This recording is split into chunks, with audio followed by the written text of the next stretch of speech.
தமிழ்நாடே கேள்விப்பட்டிராத அதிரடி விலை குறைப்பு சூப்பர் சரவணா ஸ்டோர்ஸ். உங்க டிபார்ட்மெண்டோட ஒரு வேலையை நீங்க செஞ்சு முடிக்கிறதுக்கு ஜனங்க 600 கோடி ரூபாய் செலவழிக்கணும். ஆளுக்கு 100 ரூபாய் கொடுத்து பாஸ்போர்ட் சைஸ் போட்டோ எடுக்கணும், ஜிஎஸ்டி உள்பட.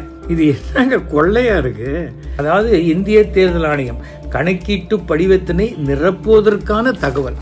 இதை நீ ஃபில்அப் பண்றதுக்கு இத்தனை படிக்கணும். ஆமாம், ஸ்கூலுக்கே போகல, ஒண்ணுமே படிக்கலன்னா அவன் என்ன பண்ணுவான்? அடையாள அட்டைனா ஒண்ணுதான் இருக்கணும். இந்தியாவில் மட்டும்தான் அடையாள அட்டை, 50 அடையாள அட்டை. அப்புறம் நீங்க எங்களை சந்தேகப்படுறீங்க.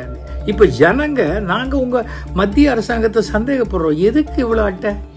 ஆச்சி ராயல் குலோப் ஜாமுன் பேக்ஸ், ஒன்று வாங்கினால் ஒன்று இலவசம். நேற்றுக்கு தான் காலையில எனக்கு இந்திய தேர்தல் ஆணையம் கணக்கீட்டு படிவம் அப்படின்னு இது ஒன்று கொண்டு வந்து கொடுத்தாங்க. கொடுத்த உடனே படிச்சு பார்த்தேன். எல்லாம் தமிழ்ல தான் இருக்கு. நானும் தமிழ்நாட்டில் பிறந்த தமிழன் தான். ஆனால் எனக்கு புரியவே இல்லை நிறைய விஷயம். இப்போ முதல்ல எடுத்த உடனே வாக்காளர் பெயர், வாக்காளர் புகைப்பட அடையாள அட்டை, எண், முகவரின்னு போட்டிருக்கு. அரசாங்கம் கெசட்ல அறிவிச்சு மாண்புமிகு தமிழக முதல்வர் எங்க தெருவினுடைய பெயரை 5வது ட்ரஸ்ட் குறுக்கு தெருவை மாற்றி எஸ்வி வெங்கட்ராமன் தெருன்னு வச்சாச்சு. ஆனால் திருப்பியும் இதில் எஸ்வி வெங்கட்ராமன் தெருன்னு போடாமல் நீங்கள் 5வது ட்ரஸ்ட் குறுக்கு தெருன்னு போட்டிருக்கீங்க. நீ இப்போ தான் அடிச்சிருப்பீங்க. இது இந்த ஃபங்க்ஷன் நடந்து 2 மாதத்துக்கு மேலே ஆயிடுச்சு. அதுக்காக சொல்கிறேன். இப்போது நான் என்ன போடணும்? எஸ்வி வெங்கட்ராமன் தெருன்னு போடணுமா, 5வது ட்ரஸ்ட் குறுக்கு தெருன்னு 5வது ட்ரஸ்ட் குறுக்கு தெருன்னு போட்டால் என்னுடைய அந்த கார்டில் இருக்கும். எஸ்வி வெங்கட்ராமன் தெருன்னு போட்டால் நான் விலாசம் மாறிட்டேன்னு சொல்லி என்னை எடுத்துருவீங்களா? ஃபஸ்ட்டு இதை நீங்கள் கொடுக்கும்போதே கொஞ்சம் சரியாக கொடுக்கணும். தவிர ஒரு பாஸ்போர்ட் சைஸ் ஃபோட்டோ ஒட்டு அப்படிங்கிறீங்க. என்கிட்ட இருந்தது ஒட்டிட்டேன். நான் வருஷத்துக்கு ஒரு 15-20 லட்ச ரூபா சம்பாதிக்கிறவன். என்கிட்ட பாஸ்போர்ட் ஃபோட்டோ இல்லை எடுத்துக்கும். இப்போ ஒரு நாளைக்கு 500 ரூபா செலவழிக்கிறவன் பேக்கெட்டில் பாஸ்போர்ட் சைஸ் ஃபோட்டோவோடையே சுற்றுவாங்களா? குப்பை பொறுக்கிறவங்க இருக்காங்க, பழைய பேப்பர் எடுக்கிறவங்கெல்லாம் இருக்காங்க. அவங்கெல்லாம் என்ன பண்ணுவாங்க? இந்த ஃபார்மை அரசாங்கத்துக்கு உங்கள் சௌரியத்துக்காக நீங்கள் கேட்கறதுக்கு அவங்க ஆளுக்கு 100 ரூபா செலவழித்து பாஸ்போர்ட்டு ஃபோட்டோ எடுக்க முடியுமா? ஏன்னா ஒரே ஒரு பாஸ்போர்ட் ஃபோட்டோ எடுத்து யாரும் கொடுக்க மாட்டாங்க.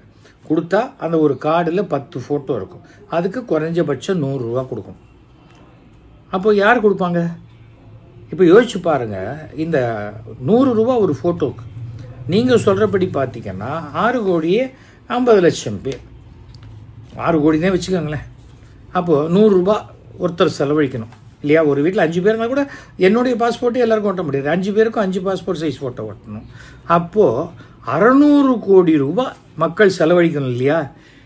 அதாவது நீங்கள் உங்கள் டிபார்ட்மெண்ட்டோடைய ஒரு வேலையை நீங்கள் செஞ்சு முடிக்கிறதுக்கு ஜனங்க 600 கோடி ரூபா செலவழிக்கணும். ஆளுக்கு 100 ரூபா கொடுத்து பாஸ்போர்ட் சைஸ் ஃபோட்டோ எடுக்கணும், ஜிஎஸ்டி உள்பட இல்லையா?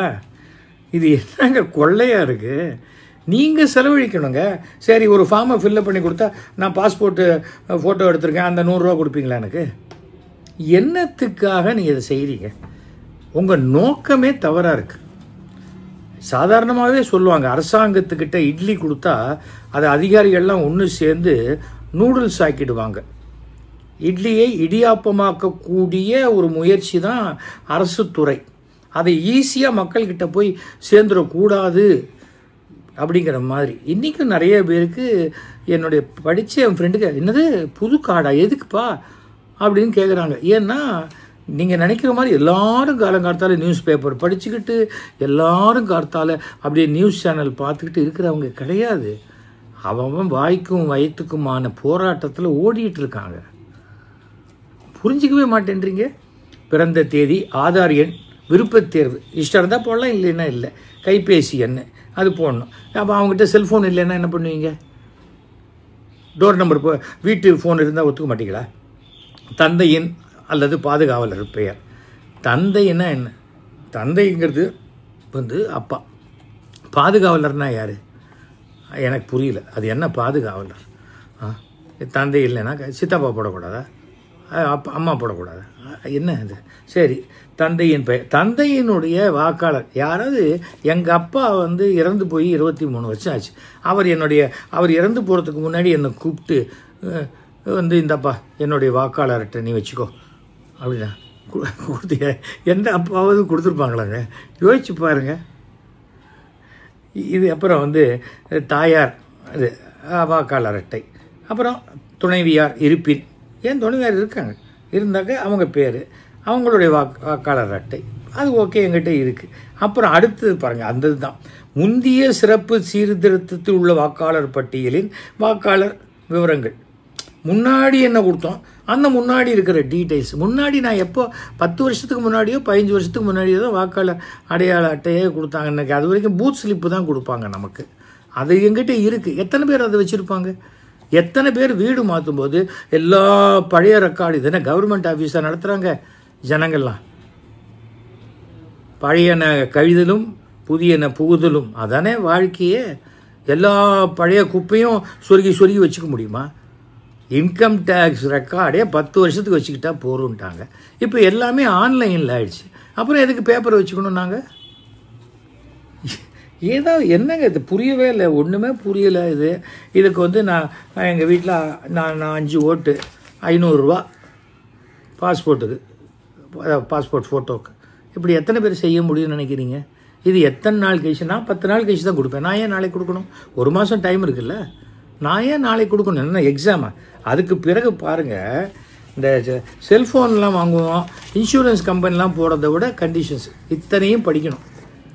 நான் என்ன ஏதாவது எக்ஸாம் எழுத போகிறேன்னா?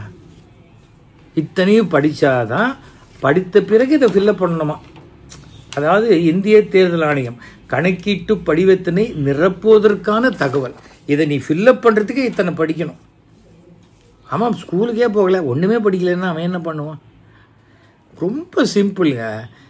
விழித்திரை ஃபோட்டோகிராஃப் 30 செகண்டுக்குள்ளே அது எடுத்துட்டா போகிறோம். ஆதார் கார்டையும் ஓட்டர் ஐடியும் நீங்களே இணைச்சிடலாம். ஏன்னா அத்தனை கேஸ் கனெக்ஷனும் ஆதார் கார்டு கேட்குறீங்க. எல்லாருக்கும் ரேஷன் கார்டு இருக்குது. அடையாள அட்டைனா ஒன்று தானே இருக்கணும். இந்தியாவில் மட்டும்தான் அடையாள அட்டை 50 அடையாள அட்டை. அப்புறம் நீங்கள் எங்களை சந்தேகப்படுறீங்க. இப்போ ஜனங்க நாங்கள் உங்கள் மத்திய அரசாங்கத்தை சந்தேகப்படுறோம். எதுக்கு இவ்வளோ அட்டை? ஏதாவது யோசிச்சு பண்ணுறீங்களா?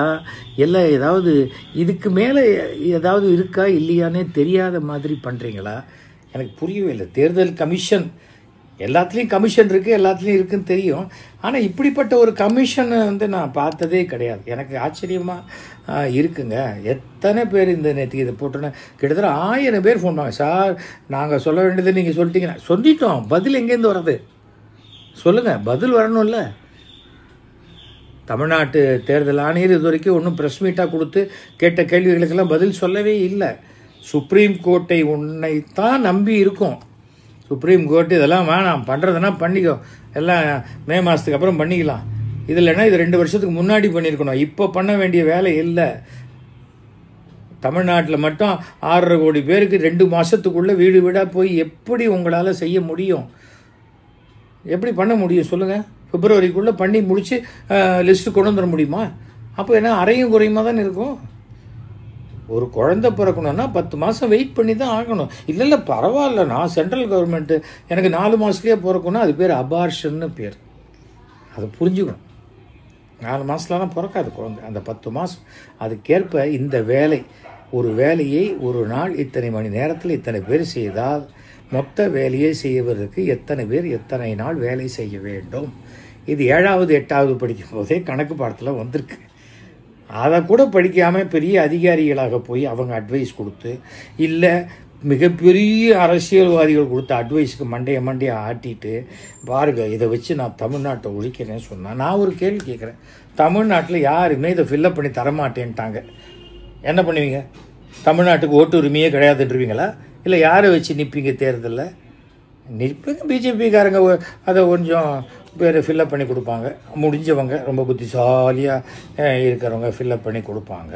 அப்புறம் கூட்டணி கட்சிக்கு வர ஆசைப்படுறவங்க வேணால் ஃபில்லப் பண்ணி கொடுக்கலாம். அவங்களுக்கும் நம்ம இருக்கிற ஓட்டும் இவங்க பிடிங்கிட்டா என்ன பண்ணுறதுங்கிற பயத்தில் அவங்களும் பண்ணலைன்னா என்ன பண்ணுவீங்க? ஃபர்ஸ்ட் ஆஃப் ஆல் இன்றைக்கி கோர்ட்டில் கேஸ் போட்டிருக்கு. நாளைக்கே இப்போ ஒரு 10,000 பேர் சேர்ந்து கேஸ் போட ஆரம்பிச்சிட்டாங்கன்னா என்ன பண்ண முடியும்? இது ஒன்றுமே இல்லை. இந்த கேஸை டீல் பண்ணுற ஜட்ஜ் எத்தனையோ விஷயங்கள் பேப்பரில் படித்து ஜட்ஜஸ்லாம் அதை வந்து சுமோட்டோவாக எடுக்கிறாங்கல்ல.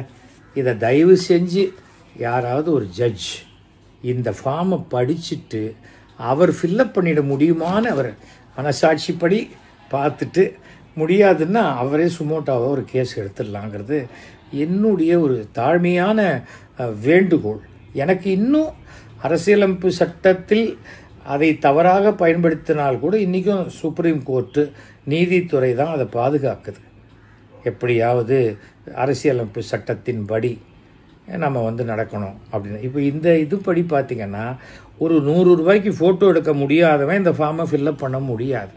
அப்போது ஏழைகள், பிளாட்ஃபார்மில் தூங்குறவன், சொந்த வீடு இல்லாதவன், அப்பப்போ அப்படியே இங்கேயும் அங்கேயும் ஓடிட்டு பிழைப்புக்காக ஓடிட்டு இருக்கிறவன், அவன்லாம் உனக்கு ஓட்டு கிடையாது, ஓட்டு மறுக்கப்படுகிறது அப்படின்னு சொல்லுவாங்கன்னா அதுவே அரசியலமைப்பு சட்டத்துக்கு எதிரானது இல்லையா? பஸ்ஸில் யாராவது ஒரு 4 பேர் வித்தவுட்டில் போவாங்க, அதுக்காக நான் பஸ்ஸே ஓட்ட மாட்டேன்னு சொன்னாக்க எப்படியோ அப்படிப்பட்ட ஒரு முடிவைத்தான் இந்திய தேர்தல் ஆணையம் எடுத்திருக்கிறது. ஒருவேளை இந்த மாதிரி முடிவினால பீகாரில் ஜெயிச்சிட்டோம் அப்படிங்கிற ஒரு எண்ணம் வந்தாலும் அது தமிழ்நாட்டில் எடுபடாது. ரொம்ப தெளிவாக சொல்லுகிறேன். 1000 கருத்து வேறுபாடு எங்களுக்குள்ளே இருக்கலாம், ஆனால் வெளியிலேருந்து ஒருத்தர் வந்து ஆப்படிக்கிறதுக்கெல்லாம் இங்கே இடம் இல்லை. அதை செய்யவே முடியாது, செய்ய விருப்பமும் கிடையாது எங்களுக்கு. ஏன்னா இது ஒரு இந்த இந்திய குடியுரிமை பெற்ற ஒருத்தருடைய அடிப்படை உரிமை. என்னோட உரிமையை எனக்கே ஃபார்ம் கொடுத்து என்னையே காலி பண்ணுறீங்கன்னா அது எப்படி அது சரியாக வரும்?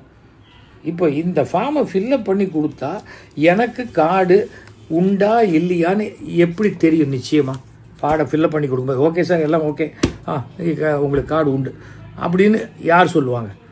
அதுக்கும் நான் எக்ஸாம் எழுதிட்டு ரிசல்ட்டுக்காக வெயிட் பண்ணுற மாதிரி இல்லையா? வெயிட் பண்ணோம் இல்லையா? ஒரு தெளிவுமே இல்லையே. எனக்கு தெரிஞ்சு இவ்வளோ ஒரு மோசமாக, இவ்வளோ ஒரு ஒரு ஏதோ ஒரு உள்நோக்கம் இருக்குது.